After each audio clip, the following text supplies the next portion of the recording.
نوائے ضیاء کے ساتھ پروفیسر ضیاء ریاست کے اغراض و مقاصد کے لحاظ سے جو نظریات دیے جاتے ہیں اور جو ایک انقلابی نظریات کے تصورات کے ساتھ جو ہے وہ پیش کیے جاتے ہیں، ان میں سے ایک سب سے اہم نظریہ یا ایک نظام جو ہے وہ کمیونسٹ نظام، جس کو ہم اجتماعیت کا نام دیتے ہیں۔ اگر ہم اس کا اگر اصول و ضوابط کے لحاظ سے، اس کی تشکیل کے لحاظ سے بنیاد رکھنے والے جو افراد اگر ان میں سے دیکھنا چاہیں تو کارل مارکس جو ہے وہ ایک جرمن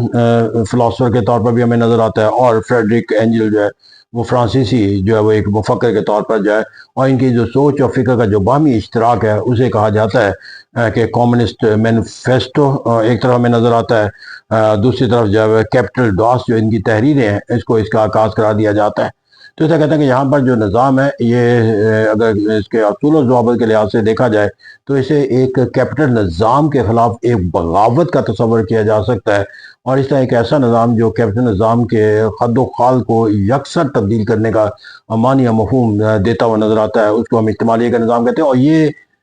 اپنے معنی و مفہوم کے لحاظ سے اس لیے بھی ایک انقلابی نظام ہے کہ وہ اپنے اغراض و مقاصد کے حصول کے لیے کسی ایوولوشنری پروسیس کے قائل نہیں ہے، بلکہ وہ ایک ریولوشنری تصور کے تحت، یعنی کہ اپنی سوچ اور فکر کو نافذ کیا جائے لوگوں کی طاقت کے ذریعے، اور اس کے لیے جو اس نظام کے قیام کے اندر جو رکاوٹ ہو، نہ صرف اس سے انقلابی سوچ اور فکر کے ساتھ نپٹا جائے، یعنی کہ اگر قتل و غارت کا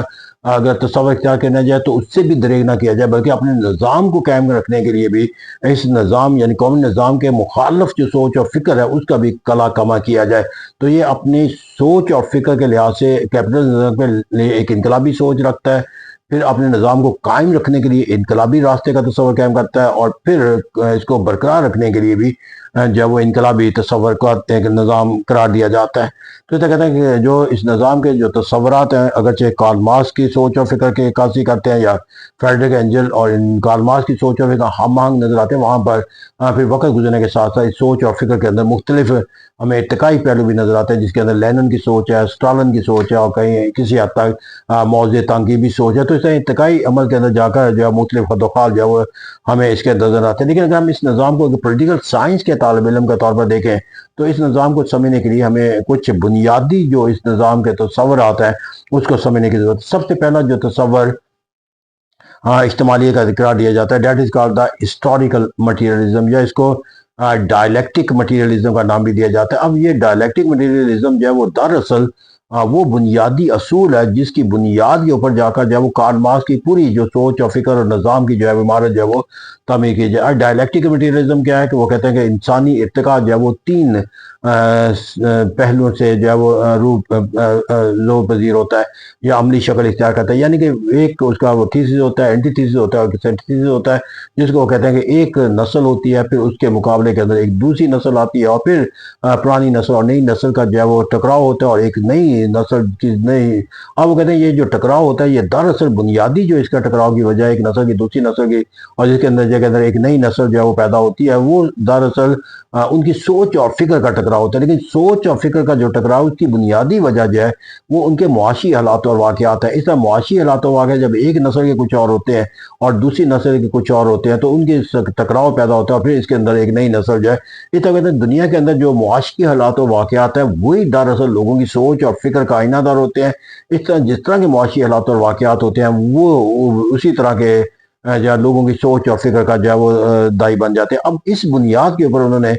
جو تصور اختیار کیا وہ تصور یہ ہے کہ جو ریاستیں ہیں، اب ان ریاستوں کے اندر جو ہے وہ ایک نسل جو ہے جس کا جو ہے وہ معاشی طور پر جو ہے وہ استحصال کر دیا گیا ہے، اور اس طرح یہ طبقہ جو ہے وہ بورژوا کلاس بن گئی ہے، یعنی کہ امیر طبقہ جو ریاست کے وسائل کے اندر جو ہے۔ اب دوسرا جو معاشی طور پر جو حالات و واقعات کے اندر گروہ ہے جس کو پرولیٹیریٹ کا تصور دیتے ہیں، وہ کہتے ہیں یہ غریب طبقہ ہے۔ اس طرح انہوں نے معاشی طور پر جو ایک جنگ و جدل کا جو ایک تھیسس اور اینٹی تھیسس ڈیولپ کیا کہ دو نسلیں ہیں، ایک بورژوا نسل ہے اور ایک پرولیٹیرین نسل ہے، اور ان کے نتیجہ یہ ہے کہ بورژوا کلاس ایک طاقتور طبقے کا نام ہے اور پرولیٹیرین کلاس دراصل غریب طبقہ اتنا ہے۔ بورژوا کلاس جو ہے وہ وقت گزرنے کے ساتھ ساتھ جو ہے وہ طاقتور ہوتا چلا جاتا ہے کیونکہ ریاست کے وسائل اس کے پاس ہوتے ہیں، لیکن یہ عملی طور پر آبادی کے اندر ان کی تعداد کم سے کم ہوتی چلی جاتی ہے کیونکہ بورژوا کلاس اپنی طاقت میں اضافہ کرنے کے لیے جہاں اپنے وسائل میں اضافہ کرتا ہے وہاں پر اپنے مقابل کھڑے ہوئے دوسرے لوگ جو ہے ان کو کمزور بناتا ہے۔ اس طرح وہ دو طرفہ جو ہے وہ اپنی طاقت میں اضافہ کرتا ہے دوسروں کو کمزور کر کے، اور اس طرح جو پرولیٹیرین طبقہ ہوتا ہے اس کے اندر وہ بورژوا کلاس کے پالیسیوں کے نتیجے کے اندر جو ہے وہ اپنی طاقت سے محروم ہونے والے لوگ بھی جو ہے وہ غریب طبقہ یعنی پرولیٹیرین طبقہ میں شامل ہوتے جاتے ہیں۔ اس طرح پرولیٹیرین کلاس کے اندر یوں اضافہ ہوتا چلا جاتا ہے، اس طرح تو عملی طور پر کہتا ہے یہ دو طبقے، ایک بورژوا کلاس ہے اور ایک پرولیٹیرین کلاس ہے، ان کے درمیان لڑائی جو ہے وہ ناگزیر ہے، اور یہ لڑائی اس لیے ناگزیر ہے کیونکہ بورژوا کلاس جو ہے وہ اپنے طاقت میں اضافہ کرتا چلا جاتا ہے at the cost of the proletarian class, کیونکہ ان کا جتنا زیادہ وہ استحصال کرے گا اتنا زیادہ وہ طاقتور ہوگا، کیونکہ ریاست کی مشینری بھی اس کے پاس ہوتی ہے، اس لیے وہ اپنی طاقت کے استعمال کے لحاظ سے جو ہے وہ اور بھی زیادہ مؤثر ہو جاتا ہے، اور اس طرح عام فرد جو ہے وہ ریاست کی طاقت سے محروم ہونے کے نتیجے کے اندر ان کا مقابلہ کرنے سے قاصر ہے، اگرچہ وہ آبادی کی عددی تعداد سے ان کی تعداد میں بہت زیادہ ہوتا ہے۔ اس طرح وہ کہتا ہے کہ یہ انقلاب جو ہے وہ مادی انقلاب جو ہے یا مادی تعبیر جو ہے وہ پیش کرتا ہے کہ یہ انقلاب ناگزیر ہو جاتا ہے کیونکہ عملی طور پر جو غریب طبقہ جب ان کی تعداد میں اضافہ ہوتا چلا جاتا ہے اور ان کا استحصال جو ہے وہ بڑھتا چلا جاتا ہے تو وہ ایک ایج آتی ہے یا ایک حالات و واقعات کا تقاضا پیدا ہوتا ہے جہاں پر وہ پھر اپنے ہونے والے بورژوا کلاس کے ظالم کا مقابلہ کرنے کے لیے ایک بغاوت کا علم بلند کرتے ہیں، اور چونکہ بورژوا کلاس جو ہے وہ اس بغاوت کا پرولیٹیرین کلاس کا جو ہے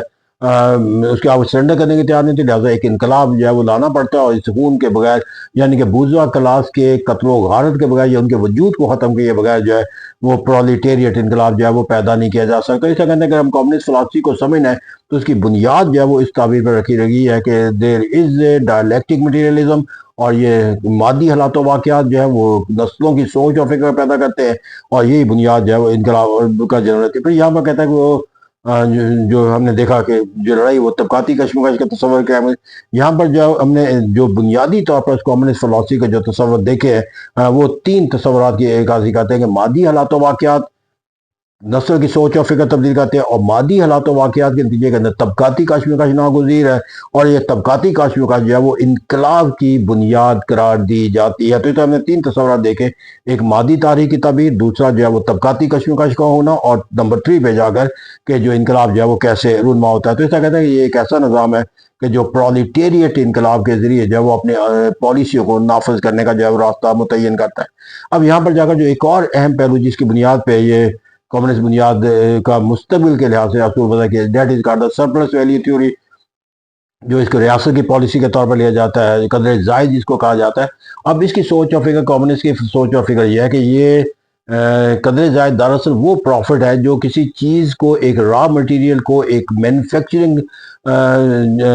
قوت بنانے کے بعد جو ہے اس کو جو حیثیت حاصل ہوتی ہے وہ دراصل جو ہے وہ پرائز کا وہ ڈفرنس ہے جو ایکچول اس کی کاسٹ ہے یعنی کہ را مٹیریل، اور دوسرا جو ہے وہ اس کو را مٹیریل کو ایک مینوفیکچرنگ گڈ بنانے کے بعد جو سیل آؤٹ اس کی پرائز کی گئی ہے۔ غرض کہ اگر کسی چیز کو بنانے کے لیے 10 روپے خرچ ہوئے ہیں اور اس کو بنانے کے بعد اس کو 100 روپے میں فروخت کر دیا گیا ہے، تو جو ڈفرنس ہے بٹوین دا ایکچوئل کاسٹ اور the sale price, that is called the profit, اور that profit is called the value surplus. اب جو کارل مارکس کی فلسفی ہے، یہ کارل مارکس کے سوچ و فکر کے مطابق جو زائد ویلیو کریٹ کی گئی ہے یہ دراصل اس محنت کا کریڈٹ ہے جس نے اس را مٹیریل کو ایک مینوفیکچرنگ گڈ میں، لہٰذا اس کا جو منافع ہے وہ تمام کا تمام اسی کو ملنا چاہیے جس نے یہ قدر زائد پیدا کی ہے۔ اور یہ وہ تصور ہے جو پرولیٹیریٹ انقلاب کی بنیاد بنا کے جو غریب طبقہ ہے وہ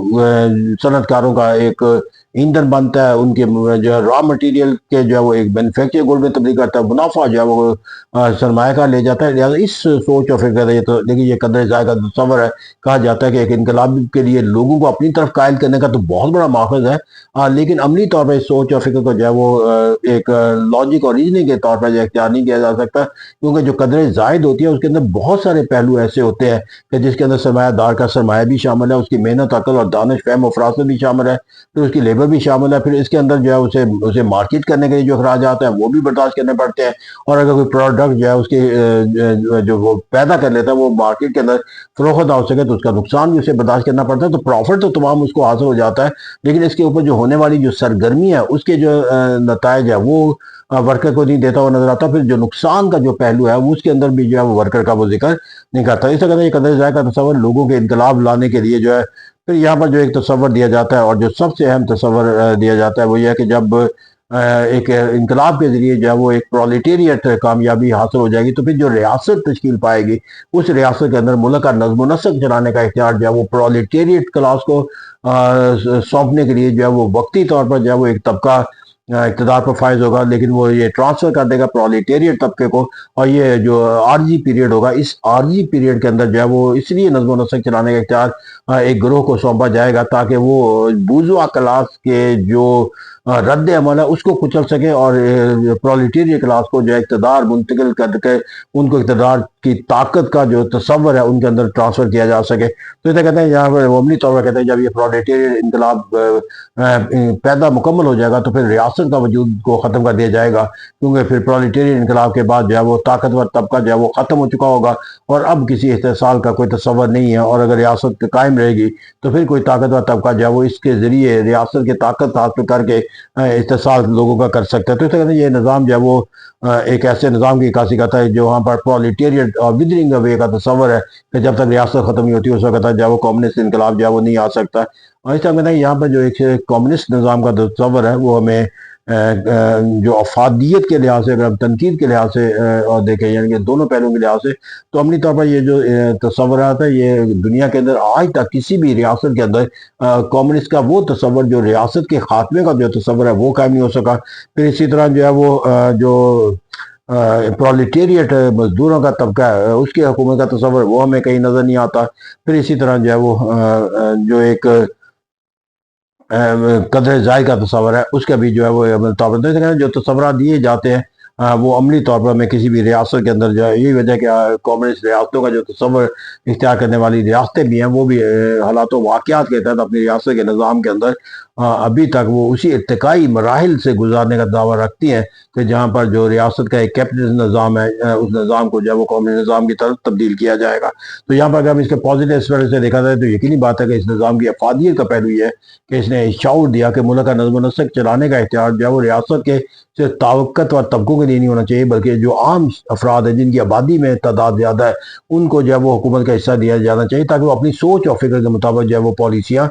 بنا سکے۔ پھر یہاں پر جا کر جو ہے وہ ایک اور اہم جو تصور دیا گیا کہ جب استحصال جو ہے وہ اپنے حدود اور قیود سے بڑھ جاتا ہے تو پھر کسی انقلاب کی جو ہے وہ بنیاد رکھ دی جاتی ہے اور وہ انقلاب جو ہے وہ خونی انقلاب ہوتا ہے۔ اس طرح اس نظام کو جو اصلاح کا تصور دیا گیا ہے وہ ایک ایسے نظام کے اندر جو ہے ایک ایسی شکل اختیار کریں کہ جہاں پر وہ لوگوں کی فلاح و بہبود کو یقینی بناتا ہوا نظر آئے، اور یہ کہا جاتا ہے کہ کیبنٹ نظام کے اندر جو